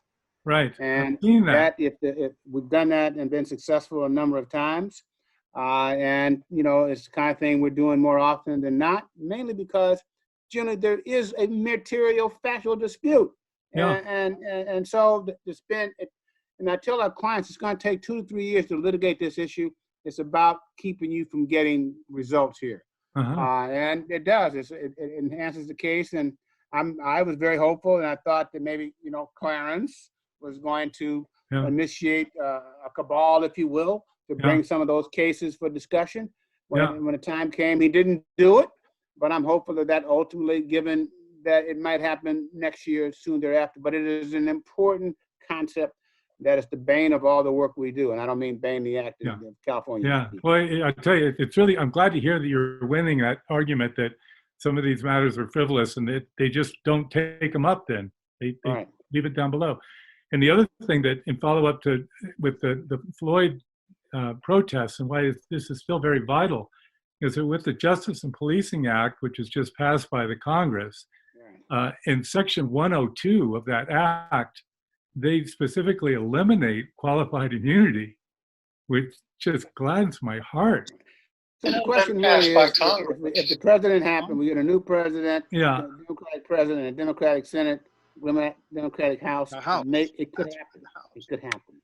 Yeah. It could happen. And Judge Henderson, what do you think about on the accountability part of it and qualified immunity? Have you seen that's been something that just you felt in your own experience that it has been undermining remedies? Yeah, it's been undermining remedies. It's been undermining the whole strategy that a plaintiff has by the delays that you just referred to. But over my career, I very often, not as often as I would like, would deny the motion for qualified immunity and it would just move on. They didn't even appeal it, which told me that it was a frivolous motion to begin with, but they give it a shot. It's in the playbook for the attorney, and so they file it. But for me, it was a very unsettling doctrine that brought in a lot of problems because all the wiggle room that it gave the defendant to manipulate the system, in my view. And then the last point or question I have really is for you, John. And now it gets after what Joe had to say, Judge Groden, about the qualified immunity and lack of it in the state. Are there times when, in order to avoid qualified immunity now, that you're focusing on just bringing state actions, or do you always hook in that federal? It's a good question because it's always one that we consider. I mean, there are reasons why we go to federal court, even though it's a qualified immunity, just because of the order and moving the case along. We don't go to any state court. I mean, I just won't. It depends on where the state court is. It's Alameda County, San Francisco. But as a guy told me once, I had a major case out in San Joaquin. I said, look, I'd like to bring this case in state court. He says, I could bring that case in state court, but you can't. Okay, I got it. So then I went to federal court. So yeah, I mean, there's reason to do state courts, particularly on qualified immunity. In fact, we're considering that issue right now down in the San Diego case. in a position to fix your case. So it depends. But if it's in a county where I don't feel good about the county, then if you're not a local lawyer in a county, it's pretty tough to bring a civil rights case there. You know, if you're not local, then I tend to go to federal courts only because I've been in federal courts throughout the state and I'm comfortable there. But those are decisions all lawyers have to make. An SI is one, QI is one that if it looks like it's going to happen to you, you may decide that I'd rather not do it. And sometimes I've had it granted and I've not appealed it and went to state court. So, and sometimes the judge will send us to state court. So, which you know, as opposed to me fighting the battle out of QI in the Ninth Circuit. Well, thank you all. Thanks for Good. the insights. That was good. Diane Amon. So let me just try to say a couple things that haven't been said. This is a terrific, really rich conversation. I tend to lean toward pessimism, and I think baseline power corrupts. If you give someone a firearm and a badge, you are halfway to a lot of the problems that you're talking about here. And that is going to be true almost whatever you organize. And it seems to me that's one of the central issues that has to be addressed and thought through very strongly. I grew up in a very small, very white, homogenous community north of Chicago. And all the well, not all, but many of the police misconduct, abuse, overreach issues were present in that community. The disadvantage switched from issues of race or ethnicity to issues of class, but they were still there. The favoritism went to certain families and the disadvantage to others. So I'm not convinced I think we can't forget that. I then moved to Chicago, so I'm very, very familiar with how race and ethnic hatreds can compound all of those issues. For those reasons, I think that thinking really about deep structural change is important. And I think that visions like Judge Cordell mentioned are also really important, although my comments have expressed some skepticism that doing some of those things will really make lasting difference. That doesn't mean you shouldn't try, but we can't forget that the bottom line is we're giving people a firearm that they can use against other people in the community. And that's a really difficult power relationship to negotiate. The last thing I'll say is that some of these issues are endemic, but I really do have the feeling that it's gotten much worse. I think, frankly, one of the turning points was 9/11, because we have become much more tolerant of militarism in our society. And there's a valorization of militarism, and then there's a much closer claim by police departments to be warriors, to use the term that came up already, to be part of the military. And then both Democratic and Republican administrations have been basically dumping surplus military equipment on them. Judge Cordell talked about Rhode Island. The University of Georgia police force, for a campus of 35,000 people, that has put aside public drunkenness. There's public drunkenness and sexual assaults, I guess I have to say. Those endemic college crimes, put those aside. It's not a challenging campus. They have their own Humvee bomb unit that clearly came from some federal dump of surplus military equipment. So those kinds of dynamics seem to make this different and make it much harder to push back. While we've been here, the man who sits in the White House has all cap tweeted, "I stand for law and order," with of course an exclamation point afterwards. And so it becomes really hard to talk about some of these things until people like George Floyd, Ahmaud Arbery, Breonna Taylor give their lives to become unhappy catalysts for pressure for change. Can we sustain it? Can we sustain it during a pandemic? I guess I'm with Mr. Burris on that. I'm a bit skeptical, but I will leave on an optimistic note. I have hope from this discussion because it's been so rich, and it's great that we're talking. Thank you, Diane. That was great. John Hamasaki, who's been waiting. John. Thank you. Yeah, for some reason my video is frozen tonight, so I'm not sure what you are thinking.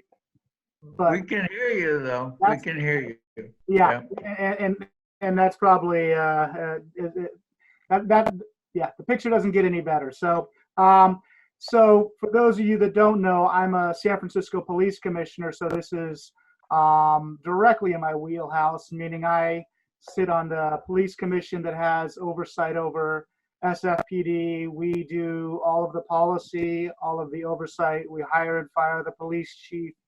And we have pretty powerful and broad oversight responsibilities and powers. And I've sat on the police commission for about 2.5 years now. Prior to that, I'm a career criminal defense attorney. And thank you, Jim, for putting together this great group of speakers tonight, because everything that has been said tonight, or most of it, has been what I've seen directly in this role. And I have to say that I come down with Judge Cordell as the only realistic, reasonable, and practical outline of a solution. You can't, changing a culture through changing policies, through enforcing discipline, that helps around the margins. That can have an impact, but as has been discussed, I like our police chief. I think he's a good man. I think he's trying to do good work. But every few months, the police union calls for his resignation, or for us to fire him. They actively and regularly and constantly undermine him. And so all of the good work that he is trying to do and the commission is trying to do is undermined at every level of the department down to the patrol officers. So, I think when the demonstrations that kicked off after George Floyd, those were pretty hard, and not that, how it impacts me is particularly meaningful, but it made me realize the futility of a lot of the work that I had spent so many days, weeks, and late nights working on, that, it's not enough to work around the margins. And if we really can take a look at what happens and what's been happening to primarily Black and brown individuals in this country historically through policing, and let this moment pass, right? Because this isn't the first time we said Black Lives Matter, right? We said it about 4 years ago with Ferguson, with Michael Brown, and that moment too faded. And I think Mr. Burris and others expressed, that keeping the light on this, what a challenge it is. We have these hot moments where everybody's paying attention, but come January, how much are people going to care now that we have, a normal, sane person back in office, the Department of Justice in, at least non-criminal hands. And so, we really, until we really go at the goals that came out of this current movement, which is redirecting funding back towards the communities, and the communities that have been starved of resources, to put it into the budget of the police, right? And if you look at a lot of the major city budgets, such a significant portion of the budget is dedicated to policing. And San Francisco, it's I think 600, 700 million right now. And if we look back and say, why are the conditions that exist within Black communities, brown communities exist, is because, historically we starved these communities of resources. So we do need to redirect the funding back there. And we need to cut the police out of all of the issues that they've been placed in. And, we on the commission did a resolution back in February to remove the police from homeless response, right? There's been a lot of bad issues that have come up with homeless response by the police. The police don't want to do it. It's not what they were trained for. But we're spending, millions and millions of dollars to have police go and tell people to take down their tents. Substance abuse, mental health, all of these things. There's excellent professionals that can deal with these that are not carrying a badge and a gun and are not trained primarily in the use of force and defensive tactics. And so, there was a conservative commentator that said a line a few years back that he said he wanted to get government down to the size that he could drown it in a bathtub.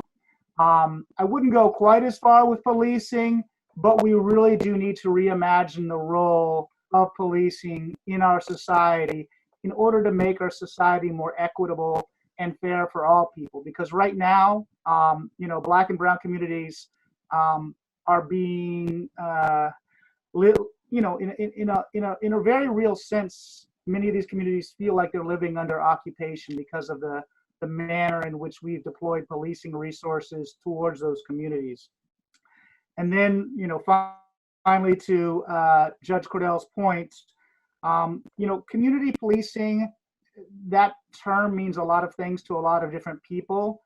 But, when we just had a very, horrible incident in San Francisco where a 6-year-old was killed on the 4th of July. And the police are saying, why won't anybody speak out? Why won't anybody come to us? Why won't anybody tell us who did it?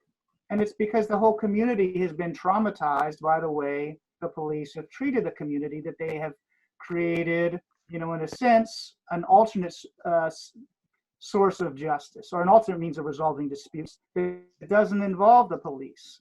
And so, when we're talking about why we have unsolved crimes, like Judge Cordell mentioned in Camden, it's because there's all of this mistrust. So there's a lot of things and a lot of steps that we can do, and a lot of the things that people have mentioned tonight are part of the process. But it's going to take fundamental change and really changing the way that policing is contemplated in the society. It can't be the solution to every one of society's problems. And that's what we've done, which is, pulling the money from mental health, pulling the money from substance abuse, and more money to policing. So that's my summary and speech based on everything everybody was saying. But, this is a really valuable discussion. Thank you, John. And, you're right there on the cutting edge. In San Francisco, you would hope would entertain reforms if any city can do it, but you spelled out the details of the problems. One thing that has not been mentioned, and this is so dated, I am the old man talking about what it was like in the 60s, when I know as soon as you say something like that, everybody stops listening. But the psychology of police officers has not been mentioned. And I did spend 5 years with them. And you can generalize about their feelings about authority and about being in charge. And many of them, I suspect today, are trying to do what they think is the right thing. I've got to believe that, otherwise we're not going to reform anything. But it's their psychology, is how they see the world, that fascinates me. It's you need Dostoevsky to really write a novel about the police and how they think and what they, from their standpoint, which is what good lawyers always do. You go around, look at it from their standpoint.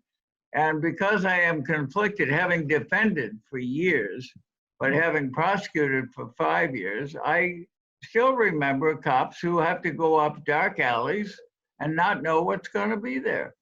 And that is part of the job. And when they do things that they shouldn't do, it's all hell breaks loose, and it should, and I support that.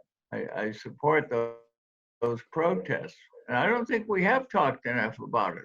What exactly is the idea that will bring intelligent reforms, meaningful and successful reforms, so that we don't have thousands of people in the streets night after night? That's a social priority right now. And I do think it has to be factored in. Who has not spoken? We do not allow shy people to come to the cafe. I think at this point, anyone can just jump in, so. We have some students here. We have Brian. Do you have a thought? Hey, Professor. I'm just happy to hear this conversation. I think that even at a school like Berkeley Law, I haven't ever sat in in a room like this or had a conversation like this. And so I'm just, thankful to be here. And as you were saying, what's it going to take to drive this change? I'm at a loss for words. I don't know that there is the one thing that's gonna change everything. And I've heard a lot of great ideas today, and I think it's gonna take all of them and more. I wish I could give you a better answer, but I don't know. Who else is there? Christian, what do you think? Yeah, I'm a little bit hesitant to speak because I had to miss a part of the discussion, and I don't want to repeat something that's been said already. But I was speaking to Evan earlier today, and I would be really curious to know the correlation just between, this is stemming from my European perspective, of how many guns there are available on the street and how easy it is to obtain a gun, and then gun violence. Because it seems to me that the job of the police officer, as hard as it is made even more dangerous. And there is even more anxiety just by the possibility that any single suspect that you pull over, or any random person that you pull over, might have a gun or another weapon. That is one thing that I think would affect their psychology a lot, at least logically speaking.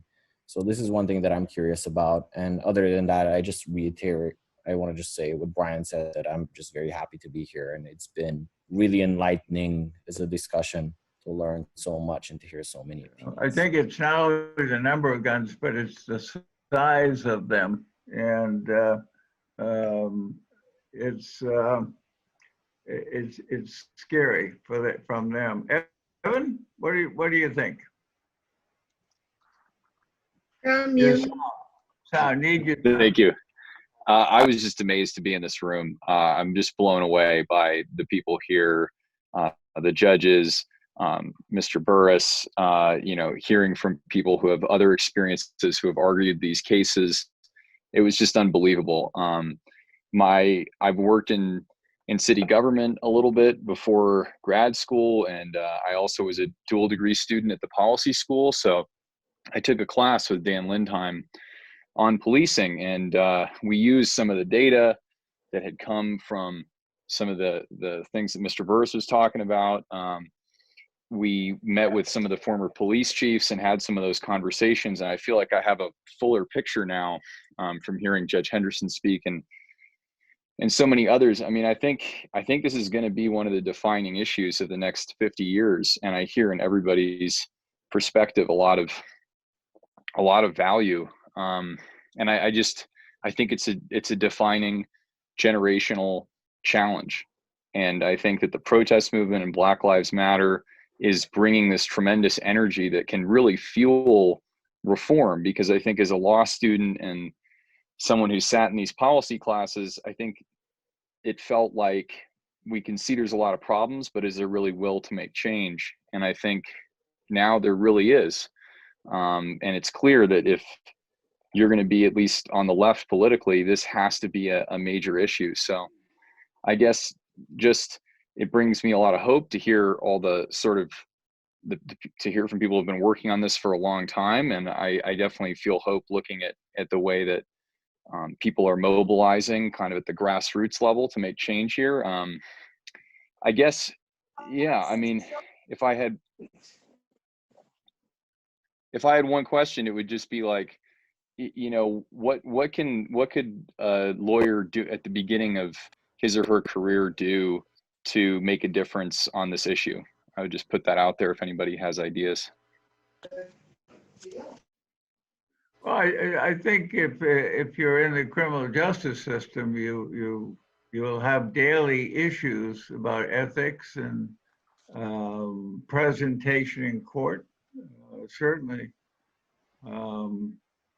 And there are an awful lot of lawyers on both sides that work hard on that. I remember I had an agent, I asked an agent one time, I said, what happened? And he said, what would you like to have happen?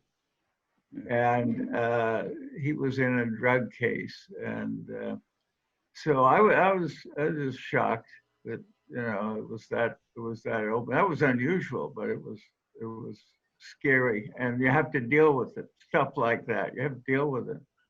Raj Chatterjee, you've been absorbing all this. What do you think? Oh, Jim, you put me on the hot seat. Judge Chatterjee. I've really enjoyed this conversation. I have been absorbing all this, and after the comment from just a few minutes ago, I was thinking about: are there studies that compare U.S. policing practices to practices in other countries? Let's say Canada, England, Iceland, Western Europe. For example, I think in Iceland, a police officer needs to get permission before they can take out a gun after putting in a certain amount of information to their superiors, and then therefore they get, you know, some level of cause before they can pull their gun out. And I believe in England still, police officers don't routinely carry weapons, and you know, look to other countries as models. And I just think in America we tend to be self-focused and not look to other countries as possible models from which we could learn something. And I'm just wondering if, for any of our panelists, have there been studies of international policing practices that we might want to at least study? You know, I've looked at some of the work in other countries. It's John Burris. Some of the other countries on how they deal with the mentally impaired, emotionally impaired, and how in most of these cases they're very easily subdue people, take them under control without killing them.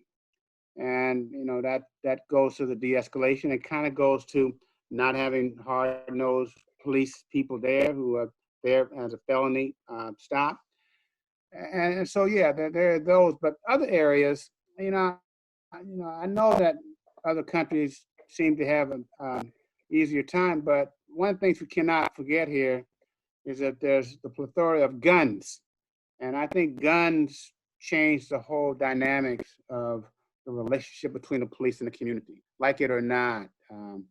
And I think the officers are taught that just about everybody has a gun, and they react to people that way. And instead of talking or using their best weapons, which is their voice, they are too quick to use force. And that's the most troubling component, because I'd often say, why'd you shoot him? Well, why'd you do that? You know, and it's almost as if they considered there were no other options. So, you know, I do think there's efforts to look at other countries, but on the other hand, I don't think that that it could be much real movement around the totality of it, of policing, because of the guns that exist here. If I could offer, Diane. Yeah, if I could offer a thought about that, it's really difficult to do those kind of comparisons because the political cultures are so different. Guns is one classic example. Virtually no other country in the world has our Wild West history. And so the US just tolerates violence a lot more. We also push it down a lot more. Even in some of the countries that are idealized, like Britain, in their communities of color, in their disadvantaged communities, there is widespread police misconduct, right? It may look good to the tourist, next to the London Bridge, but if you go much farther from that, you're going to see pretty awful behavior. The other thing about England and other countries, I mean, if you go to London, you are under surveillance camera whenever you are outside. Right. Everywhere, every train, every street corner, every restaurant. And so if you have blanket surveillance, which they literally do, you may need cops less because you can always recreate the crime at the end. And so that's why it's hard to do those comparisons, because there are sort of hidden trade-offs that sometimes when you lift a couple layers off, you're like, oh, well, if that's how they do it, maybe that is not the bargain that I want. That's Jim, may I say something? part of that problem in England is the Irish troubles that lasted for 25 years, and they had to do certain things as they saw it. But the other thing I would point out is we watch a lot of English detective stories, and it's involuntary with me. Morse will be going into some dark alley or something. He's got no gun. Never mind the permission to pull it. He didn't have a gun. And my reaction is, my God, don't go in there. Jim, I have to jump in right now and just say that I have to go. It's about 8:30 and I have to take my leave. So I just say thank you, Felton, Thank for you so much. bringing Thank me you, into the fold. And Doris. thank you, Jim. Thank Yeah. you, John. And thank you, Jim, for doing this Justice Cafe. I think it's terrific. Yeah, you're and terrific. And thank you so much for taking your time and coming here. It was great to have you. I hope you'll come again, by the way. You get on the mailing list whether you like it or not. I mean, it's not, I would like to, and I really appreciate it. voluntary thing, so. I got it. And Yeah. I really appreciate the comments from everyone tonight. So thank you so much. Okay, All right, thank take you. care. Thank you. Okay. Anybody else wants to talk? It's after Joe, did you 11:30 for have, yeah. Who? It's Anybody else? 11:30 for me, so I'm gonna be bugging out here as well. Okay. Yeah, you're on the East Coast. John's Yeah. on the East Coast, and Diane's on the East Coast, sort of. And everybody, I think we're there. I agree. I want to thank the panelists and all the comments. We had some wonderfully substantive comments by people who've been there and done this kind of work. And I certainly enjoyed it. And I hope everybody did. I think in closing that the Zoom has some advantages. We don't have dinner together, which is, we certainly will do again sometime. But in terms of having people from out of state and so forth, it's really good. John and Felton Henderson, you were terrific as always. No surprise. Thank you so much. We really appreciate it. We're going to give you a Zoom hand now. Thank you all. Thank you. My Thank you. pleasure. All right. Thank you so much. This is All great. right, As I'm always. All right, in. everybody. Okay, Bye-bye. thank you all. Okay. See ya.